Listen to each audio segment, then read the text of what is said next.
Bonjour à tous, bienvenue dans cette nouvelle interview Work 3.0. Aujourd'hui, nous allons parler des grandes transformations du marché du travail avec un acteur central, Pôle emploi. Pour cela, je reçois Olivier Pellevoisin. Bonjour Olivier. Bonjour Anthony. Olivier, vous êtes directeur du digital, de l'expérience utilisateur et de l'open innovation chez Pôle emploi. Est-ce que vous pouvez nous en dire un peu plus ? Oui, bien sûr. Nous sommes aujourd'hui une institution qui a développé sur le domaine du digital une équipe chargée de sa transformation avec 3 branches. La première sur le développement d'innovation digitale à travers un incubateur qui s'appuie sur les méthodes de start-up d'État. Nous avons également une stratégie d'amélioration continue de nos principaux services, je reviendrai tout à l'heure. Et puis 2 autres branches, l'une dédiée à l'open innovation, donc concevoir ensemble avec des partenaires publics-privés.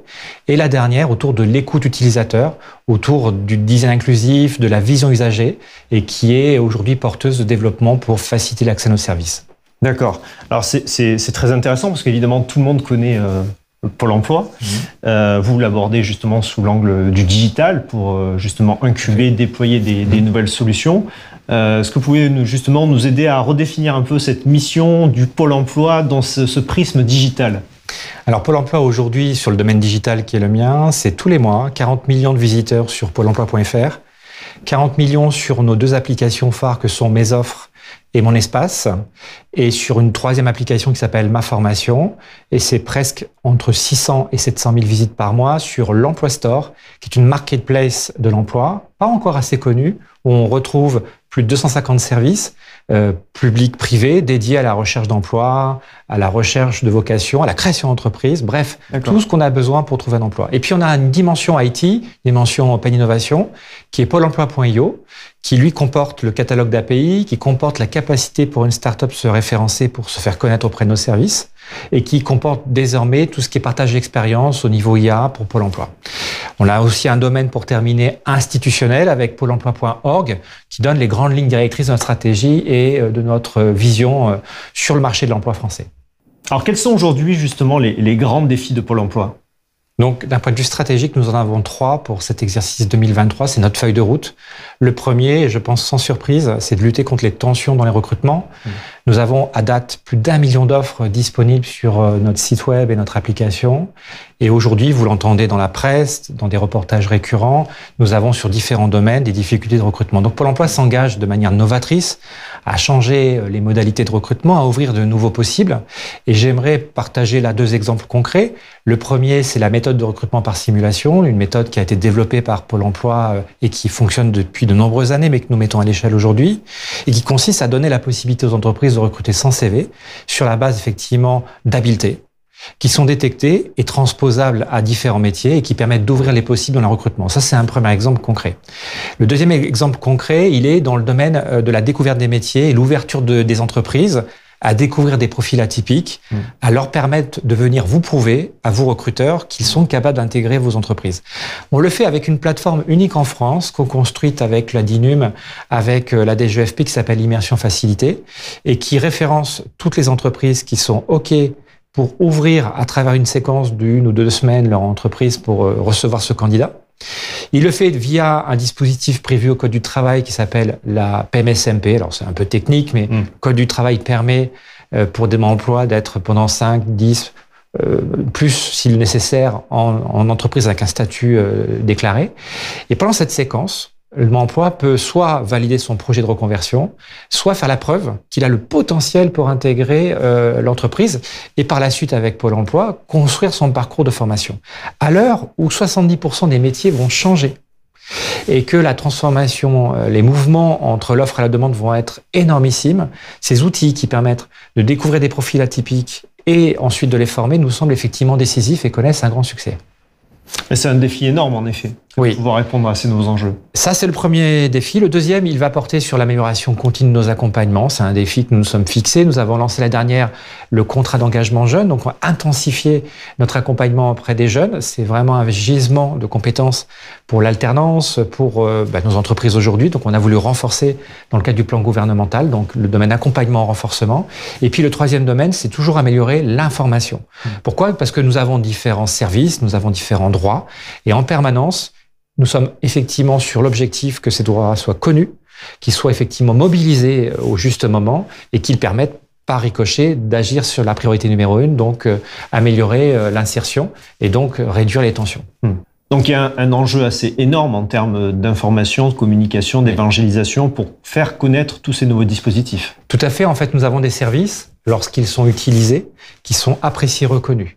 Nous avons un Net Promoter Score sur les principaux services numériques qui sont de très bon niveau. Nous avons également des notes sur les stores iOS ou Android qui sont à 4,5 sur 5 pour nos 2 applications, donc des très bonnes notes. Donc on doit conquérir les cœurs et l'attention de ceux qui n'utilisent pas nos services. Et là, donc, on a un défi d'information, un défi d'adoption de nos services et de confiance pour ceux qui ne les utilisent pas. Typiquement, sur le domaine du job board, je pense que les Français méconnaissent que derrière un grand américain, Pôle emploi est numéro 2 et même certains mois numéro 1. Donc aujourd'hui, nos sites, nos services web, notre banque de profils sont des vraies références au niveau national et c'est atypique en Europe puisque nous sommes en benchmark européen quasi unique dans cette situation. Donc des enjeux très forts, bien identifiés de votre côté. Si vous pouviez citer les quelques projets majeurs pour les années à venir côté Pôle emploi, quels seraient-ils ? Donc pour Pôle emploi, nous allons nous engager complètement dans cette future loi du plein emploi, cette réforme attendue par le président de la République, qui est dénommée France Travail, et qui va nous engager en tant qu'opérateur France Travail, donc transformation de Pôle emploi, à renforcer, à mutualiser nos ressources, nos moyens et nos dispositifs pour être encore plus présent sur le terrain, en intensité, dans les accompagnements encore plus impactants, et de permettre sur les points que j'ai cités précédemment, l'insertion, sur donc la médiation, sur la partie rapprochement offre-demande, d'être encore plus efficace. Donc là, c'est un enjeu de plein emploi, fixé par le président de la République, qui doit nous amener, nous, au niveau national, à travers France Travail, avec l'ensemble des partenaires concernés, à tenir, entre guillemets, cet objectif. Il faut savoir qu'aujourd'hui, le taux de chômage a largement déjà baissé, mais qu'aujourd'hui, on doit pouvoir accompagner des personnes qui sont plus éloignées de l'emploi. Alors, le défi que nous nous fixons, c'est que tout le monde est employable, tout le monde peut aller vers différentes carrières. Pour y arriver, nous avons mis en place des stratégies à la fois d'information sur les métiers. Nous lançons depuis 2 mois un nouveau portail qui s'appelle Métierscope, qui est d'ores et déjà disponible sur pôle emploi.fr et qui permet à tout à chacun de découvrir tous les métiers d'aujourd'hui et ceux de demain. Vous avez également sur ce portail un outil qui permet, à partir de votre compétence déclarée ou celle que nous connaissons de votre parcours, de vous proposer des aires de mobilité, des métiers qui sont accessibles avec formation directement et qui vous donnent des possibles. Aujourd'hui, il faut savoir que statistiquement, dans notre data marketing, 85% des demandeurs d'emploi ne s'identifient que sur 1 ou 2 métiers. Aujourd'hui, notre conviction, c'est que chacun d'entre nous, nous pouvons en occuper 30, 50, 100. Ouvrir les possibles, c'est fluidifier le marché et c'est surtout amener nos candidats, les demandeurs d'emploi, à aller vers des métiers de demain puisque notre marché de l'emploi va se transformer. Oui, c'est très intéressant ce que vous mentionnez justement sur tous les métiers qui sont le champ des possibles finalement que parfois s'interdisent de penser, je pense certains talents. Nous on le voit beaucoup, on reçoit sur ce plateau différents acteurs du monde de l'emploi et ce qu'on constate c'est justement cette tendance à aller vers des carrières beaucoup moins rectilignes. Où finalement le fil rouge, on parle des salariés boomerang, on parle des nouvelles formes d'emploi, etc., etc. Quelle est votre vision justement sur ce nouveau monde du travail et en particulier, j'ai envie de dire, sur les fondamentaux peut-être, les sous-jacents qui sont la recherche de sens, l'équilibre vie privée, vie pro, tout ce qui fait finalement que les gens ont envie de travailler différemment ou en tout cas ont envie d'expérimenter des nouvelles solutions d'emploi.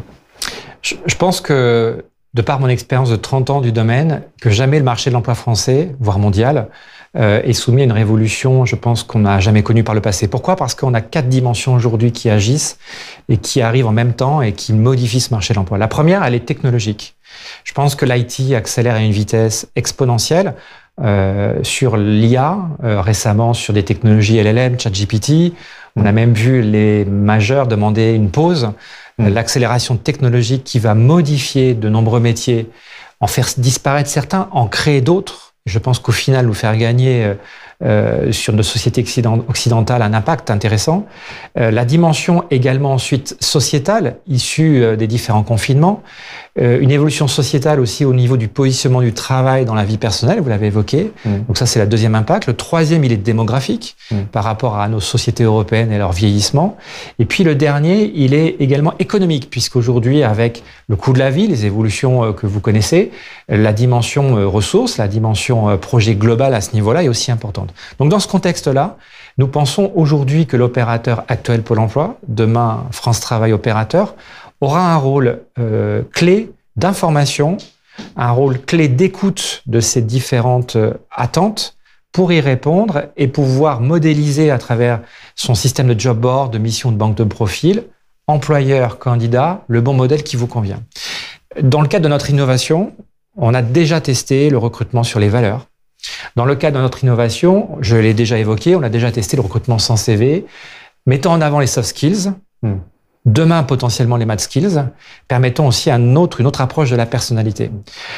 Concernant le télétravail, nous avons cette information, nous avons des tests aujourd'hui sur le fait de pouvoir flécher les candidats sur ces modalités, et puis d'autres modalités de droit du travail, on parle du contrat, mission, CDI, CDD, mais le freelance, le travail effectivement en autonomie, va aussi se développer parce que c'est aussi ce qui s'est passé aux États-Unis, et ça répond aussi à une attente sociétale de pouvoir travailler fort à des moments donnés, de pouvoir faire des stand-by, de pouvoir avoir une forme d'autonomie et avoir effectivement une indépendance d'action qui est nécessaire à leur vision de leur propre organisation.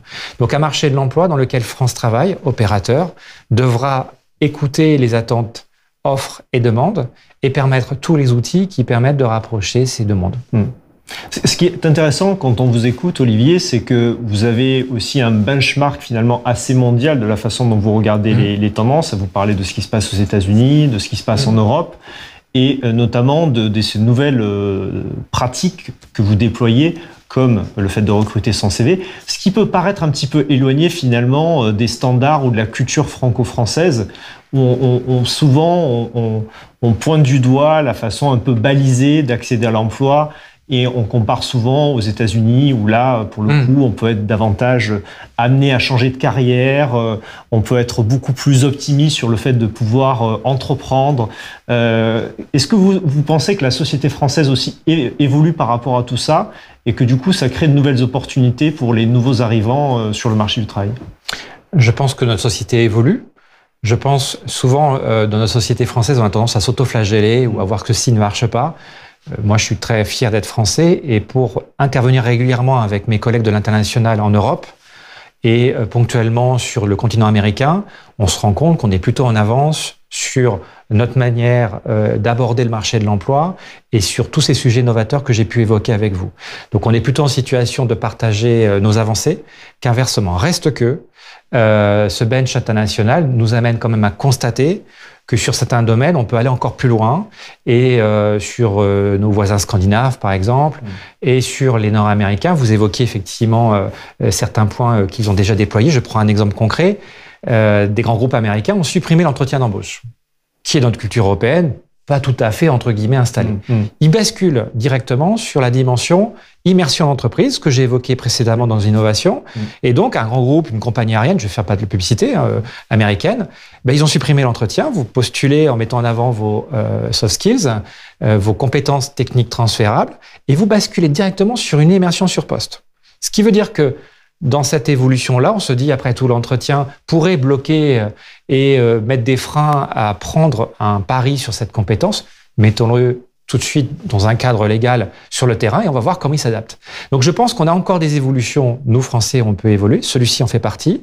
Je pense qu'on a encore, et ça, on doit le travailler, et avec des soutiens de structures associatives qui sont proches de terrain sur certaines discriminations, sur l'inclusivité de notre marché de l'emploi, que ce soit sur l'âge, que l'origine ethnique, que ce soit sur plein de sujets. Je pense qu'on a encore des choses et des leviers. Mais notre société est engagée. Et moi, je suis fier de voir, à travers certains partenariats, nous sommes engagés avec nos quartiers ont du talent, par exemple, hein, qui a un réseau de parrains qui accompagnent des jeunes des quartiers prioritaires. On a aujourd'hui quantité d'engagement sociétal qui me rendent optimiste pour l'avenir. Merci beaucoup pour ce message résolument optimiste et toutes ces initiatives. Merci Olivier. Merci Anthony et merci pour cette fenêtre donnée pour nos actions de Pôle emploi, souvent méconnues, surtout sur la volet innovation. Voilà. Avec plaisir. Merci d'avoir suivi cette interview. Vous pouvez retrouver toutes les interviews 3.0 sur notre chaîne YouTube ou sur nos podcasts. À bientôt.